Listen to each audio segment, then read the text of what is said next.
What's up, everybody? Welcome back. And today we're going to be. Oh man, we're happy right now. Um, Going over Game 3 of the Bucks and the Heat Eastern Conference first round matchup of Game 3.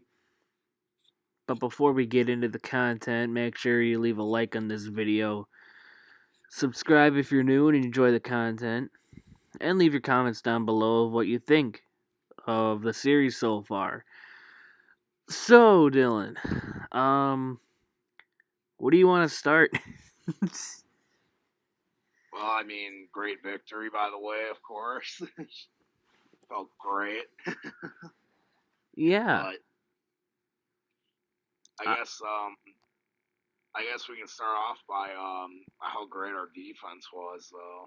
yeah, I'll clarify. I was working today during the game and I was not nervous, but I was kind of like, man, I just have a feeling that this might be one of the games we drop. But then I get on my first break. I literally got on break, and then by the time it was over. They were still doing the pregame show, and I'm like, god darn it. And then my 15, I see the score 88-60 at the end of 3. I'm like, oh, it's over. I don't even need to watch it. It's over. Uh, Yeah, our defense was amazing. They could not score on us at all. They're not a good 3-point shooting team if Duncan's not making his shots. well, the thing is, we're not letting them get their shots. That's why. That's how good our defense is. And credit to Coach Bud for actually making adjustments. Yeah, it's we're about forcing, time. we're forcing Duncan Robinson to have to drive into the lane, which he's horrible at, and forcing guys like Butler and Iguodala to have to make threes, which they don't make many of. Yeah, that's for sure. That's credit to Coach Bud. He's turned Duncan Robinson into basically a useless player. Because game one he torched us, but other than that, he's been practically useless otherwise because he doesn't get a chance to really take a shot. And another matchup I want to bring up is Brooke Lopez on Bam Adebayo. That has been I think that's been one of the key matchups, maybe, on the defensive end, is when he's been making it hard for Bam to get his shots in the paint. The only way he can get his shots in the paint is if it's a transition dunk or just a hook shot over Lopez, but it goes in. That's the only way he can score. Yeah, because his jump shot ain't doing it, that's for sure. And also, when Jimmy Butler is a horrible 3-point shooter, that also helps as well. Dragic Honestly, was shut down. shut down Jimmy Butler, and then credit to PJ Tucker and Drew Holiday as well. We got so many great defenders, my God. Yeah, the Heat also made an adjustment, kind of. Well, they took Kendrick Nunn out of the starting lineup, put in Goran Dragic. That didn't help anything. That made their bench even worse. Minus Dragic, their bench has been practical. I guess they have Dedmon. I'll give him credit. He's actually been one of their few really good players. Dwayne Dedmon, credit there actually. Yeah, but He's actually been probably better than Bam Adebayo this series. That's just how bad Bam's been. yeah, I'll agree with you on that. Also, Giannis didn't even have a great game this game. 17 points. 17 rebounds is nice. 5 assists. Not as normal.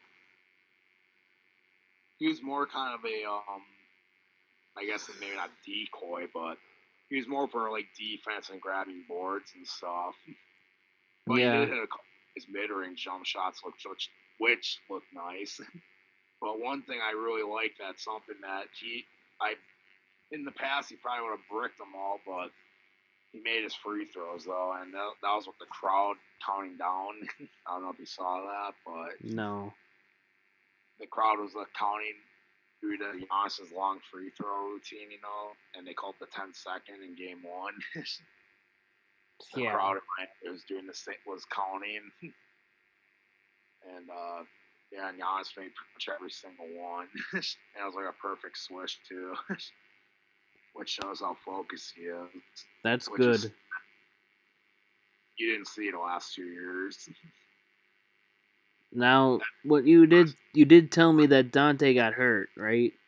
Yeah. Oh yeah, Dante got hurt. I just remembered that now, but I don't think it's anything serious. What happened on that play? I didn't actually see it. I don't even remember. I didn't watch I missed kind of the first quarter a little bit, but I think he got injured. I'm trying to remember how he got hurt. It was a left foot contusion or something like that. Oh. Hopefully it's not serious. I don't think it's anything serious, but we'll see. Yeah. But Bryn Forbes and Bobby Portis off the bench. Whoo-hoo-hoo! My God, they've been good this series. I was hoping my boy Kyle Korver would be like. Yeah. Just been wet. Pat Connaughton even making 3 threes. Yeah, Connaughton's actually been useful too. And how about Elijah Bryant? He might be the MVP of this series. Just 4 points. But another topic I kind of want to talk about is Jeff Teague. We talked about in our series preview that I had a prediction of I thought Teague would be in the rotation, and he's not. What do you think is the reason why? Do you think more minutes for Holiday, or just is he that bad? I don't think it's because he's bad. I think it's more just because Bud's actually making his rotations down to like 8 or 9 players now. But Teague was in there once Dante got hurt, so I'm guessing he's just there for depth. He only played 5 minutes. Like I said, for depth, veteran depth. True. I was kind of shocked because I thought it would be obviously Middleton, Holiday, Giannis, Lopez, DiVincenzo, Portis, Forbes, Connaughton, Tucker, and Teague. I thought those 10 were going to get the main minutes. But Teague is not played at all this series. Kind of shocked me a little bit, but, it's kind of whatever. It's not like, oh, if you don't have Teague playing, you're not going to win a championship. No, it's not like that. I just think it's kind of like a veteran point guardish that can come in, give like a couple minutes, and then, or give at least like 10 minutes of production and then go to the bench. I don't know. I thought he'd be useful this series. Yeah, but I really like the team we've constructed, though. Yeah, I'm not complaining. I'm not like, oh, why are we playing them? Fire Bud now. I'm not like that. I was just kind of shocked about that because I thought he would be playing time. Actually, I guess we were both on that train, but I'm actually kind of getting off it now after seeing how he's done these playoffs already. He's already looked greatly improved since before. We're actually defending the 3 now, and we're actually, well, most of the time, I guess I should say. Obviously, you're not going to be perfect every time, but we've been way better than I thought we'd be. So yeah, I guess what we're saying is we're just gonna be focusing on Brooklyn now. I mean, at this point, obviously we got to finish business still. We still have to win one more game, but I don't see how the Heat can win 4 in a row, though. I just don't see how that's possible. Yeah. If the Bucks do, I swear to God, if the Bucks do lose 4 in a row, I will.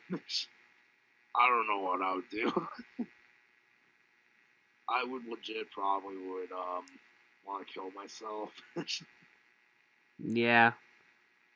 I don't think that's gonna happen though. Like I think we'll move on, easy No, peasy. they win one game. Like they might win game four because they're in desperation, but I think we'll finish on either Saturday or game five, Monday or Tuesday, whenever that would be. Yeah. Game 4 is Saturday, 12:30 p.m. Early game. Um, Hopefully we could finish it off there and sweep these frauds. Yeah, I want to sweep them. I mean, I said I want to win at least one down there, but now that we got the one, I want to sweep them. I'd love to send their fans home.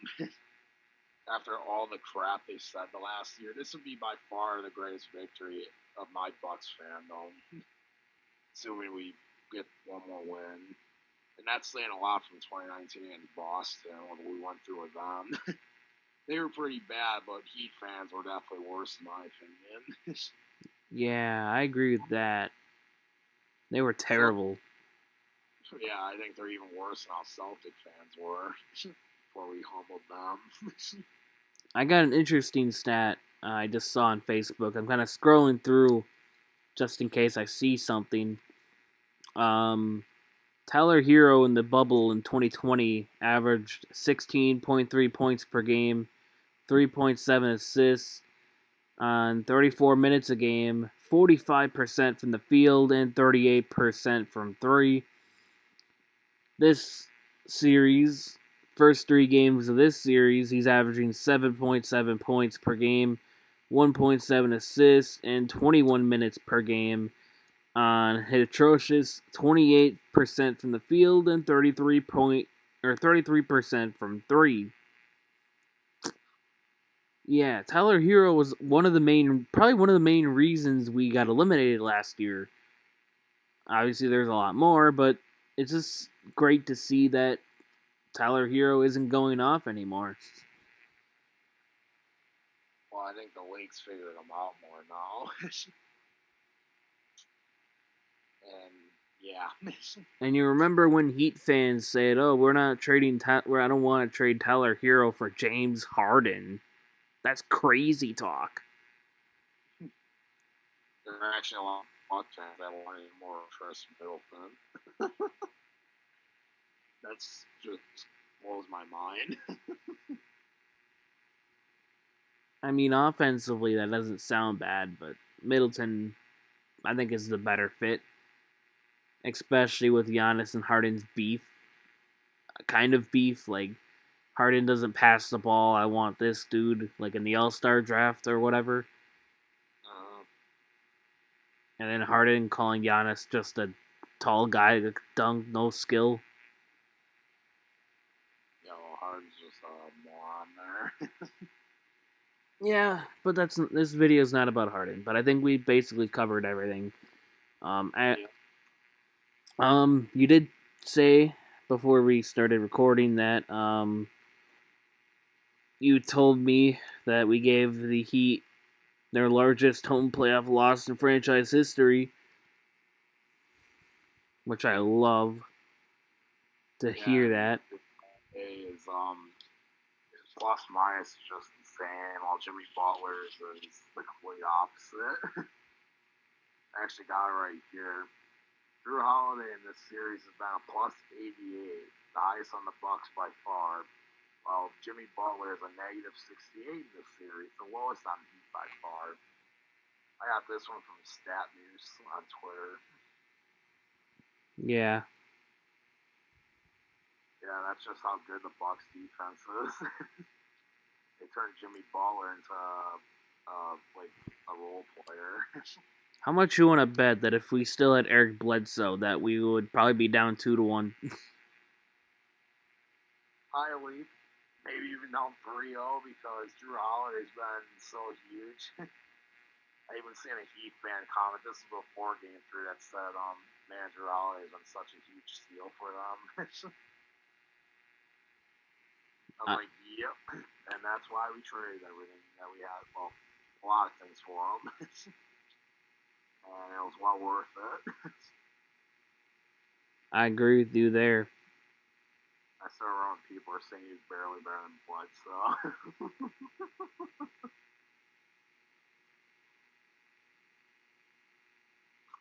Yeah. Yeah. Um. Oh man, I at the time I think we both were like that.